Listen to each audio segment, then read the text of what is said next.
Hi everyone, a very good morning to all of you. तो आज हम हमारा टेक्स्ट कोर्स बुक जो है उसका लेसन नंबर 4 स्टार्ट करेंगे। इससे पहले हमने ग्रामर का भी क्लास जो है दिया है, क्योंकि हमारा सिलेबस जो है थोड़ा बहुत लेंथी है और T1 से पहले हमें इनको कंप्लीट करना है। तो हम grammar as well as English text book भी पढ़ते जाएंगे, ताकि हमारा सिलेबस जो है वो वक्त से पहले कंप्लीट हो जाए और आप लोगों को रिवीजन के लिए थोड़ा बहुत टाइम मिल जाए। ठीक है, तो आज का हमारा लेसन जो है lesson number 4, the counterfeit line. Okay, चलिए पहले मैं आप लोगों को लेसन का टाइटल जो है समझा देता हूँ। काउंटरफीट जो होते हैं वो किन्हें कहते हैं?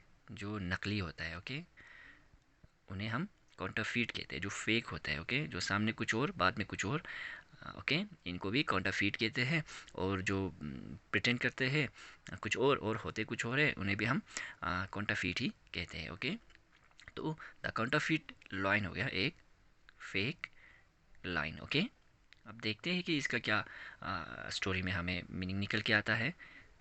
तो चलिए शुरू करते हैं। ओके, तो देखो, कुछ लोग ऐसे होते हैं जो जल्दी डर जाते हैं, जल्दी हार मान लेते हैं। ओके, और जबकि कुछ लोग ऐसे होते हैं जो इतनी जल्दी जो है ना ही डरते हैं और ना ही हार मान लेते हैं। ठीक है, तो हमें ये स्टोरी पढ़ना है जो कि एक लड़की के बारे में है। ओके, और वो क्या करता है, वो अकेले एक सफ़र पे जा रहा होता है। ठीक, और वो जो है एक शॉर्टकट रास्ता चुन लेता है, और बाकी हमें उस स्टोरी में ये पता चल जाएगा कि वो लड़का जो है क्या वाकई वो बहादुर था या फिर नहीं था। ओके, तो चलिए स्टोरी को स्टार्ट करते हैं। It was a no moon winter night. Okay, winter का एक आ, रात था जब चांद जो है नहीं निकला होता है। ठीक है, ओके, ऐसा एक विंटर का रात था जब चांद नहीं होता है। Okay, Shamsher was travelling from Mumbai to Pune and decided not to take the new expressway. और स्टोरी में जो है शमशेर नाम का एक लड़का है, वो सफ़र कर रहा था मुंबई से पुणे की तरफ। ओके, और सफ़र करते वक्त वो क्या फ़ैसला करता है, वो ये फ़ैसला करता है कि उसको जो है हाईवे को छोड़ के एक शॉर्टकट रास्ता अपना के जो है अपने सफ़र को कंप्लीट करना है। तो वो ये डिसीजन लेता है। ठीक है, rather he decided to take a shortcut which was an old one out road without any street light. तो वो एक्सप्रेस वे यानी कि हाईवे से जाने के बजाय जो है एक शॉर्टकट वाला रास्ता, जो कि बहुत ही पुराना एक रास्ता होता है, उबड़ खाबड़ वाला, ठीक है, जहाँ पे कोई स्ट्रेट लाइट भी नहीं होता है, वो उस रास्ते को चुन लेता है अपने सफ़र को कंप्लीट करने के लिए, ताकि उसको थोड़ा जो है शॉर्ट लगे। ओके, जल्दी से वो पहुंच जाए एक शॉर्टकट रास्ता लेके। As he was driving he was humming to himself. Okay, तो जैसे वो अपने सफ़र पे चल रहे थे, चलते चलते गाड़ी चलाते चलाते वो गुनगुना रहे थे। ठीक है, वो खुद से गा रहे थे, कुछ गुनगुना रहे थे, इस तरह से वो अपना सफ़र कर रहे थे। For he was really enjoying the ride on the trafficless road. It seemed as if people had completely forgotten about this road.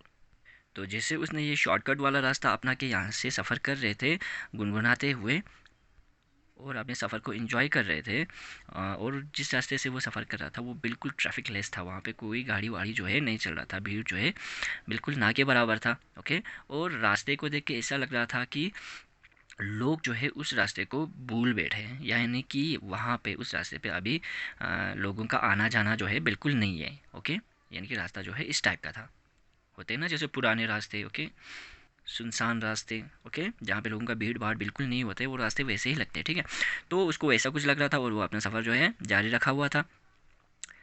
The winter breeze seemed a bit aggressive as the tall trees on both the sides of the road were swaying furiously। तो क्या लगता है उसको, वो जैसे अपना सफ़र कर रहा है तो विंटर ब्रीज जो है थोड़ा एग्रेसिव, ओके, यानी कि तेज़ी से फोर्सफुली जो है चल रहा है, और जो रास्ते के दोनों साइड में लंबे लंबे दरख्त होते हैं, ट्रीज होते हैं, ओके, उनको जो है क्या कर रहा है, उस हवा की वजह से वो तेज़ी से लहरा रहा है, ओके, हिल रहा है, जो ट्रीज रोड के साइड्स में है। Though he could not make out which species they belonged to, but he liked the cold breeze on his cheeks, thinking it would keep him awake. तो वो जो है अपने सफ़र में बिल्कुल गुम थे, यानी कि बिल्कुल इंजॉय कर रहे थे। तो उसने जो ट्रीज साइड्स में रोड के थे, उनके बारे में सोचा भी नहीं थी कि ये किस टाइप के ट्री है, कौन से किस्म के ट्री है, ओके, कौन से स्पीशीज़ है।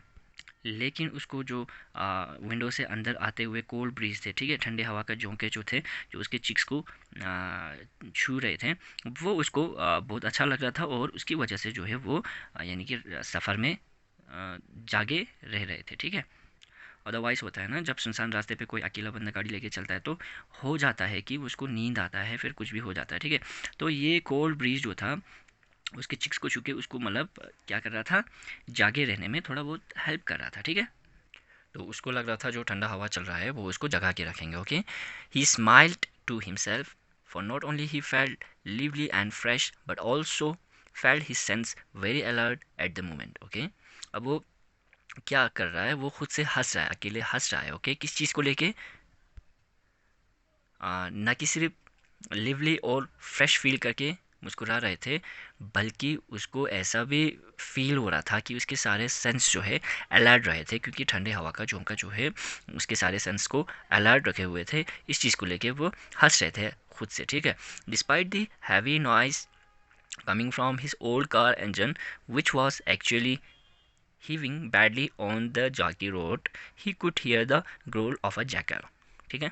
अब क्या बोल रहा है, जिस कार में वो सफ़र कर रहा था वो थोड़ा ओल्ड टाइप का था, ठीक है, और उसका इंजन जो है थोड़ा शोर करते हुए चल रहा था, ठीक है। तो उसके इंजन से आने वाले शोर के बावजूद, जो उस उबड़ खाबड़ रास्ते में उसका गाड़ी का इंजन जो शोर कर रहा था, उसके बावजूद क्या हो रहा था, he could hear the growl of a jackal, वो जैकल के आवाज़ को भी सुन पा रहे थे, ठीक है। हालांकि उसकी गाड़ी के इंजन का शोर इतना ज़्यादा था, ओके, और उस रास्ते में उबड़ खाबड़ वाले रास्ते में और भी ज़्यादा कर रहा था, स्टिल क्या कर रहा था वो, जैकल्स के साउंड भी, ओके, सुन रहा था, ठीक है। समवेयर एन ओल वाज स्क्रीचिंग नॉइजली, तो कहीं उसको क्या हो रहा था, एक उल यानी कि उल्लू की आवाज़ भी सुनाई देता है। It might have spotted its prey और might have captured it, okay. और उन आवाज़ों को सुनते हुए उसको ऐसा लग रहा था कि जो जो ये शिकारी होते हैं उन्होंने अपने शिकार को पकड़ लिया हो, ओके। तो उनकी आवाज़ों से ऐसा उसको लग रहा था, फील हो रहा था। जस्ट एट दैट मोमेंट, उस वक़्त some broken trees branches came through the window and landed on his lap which startled him.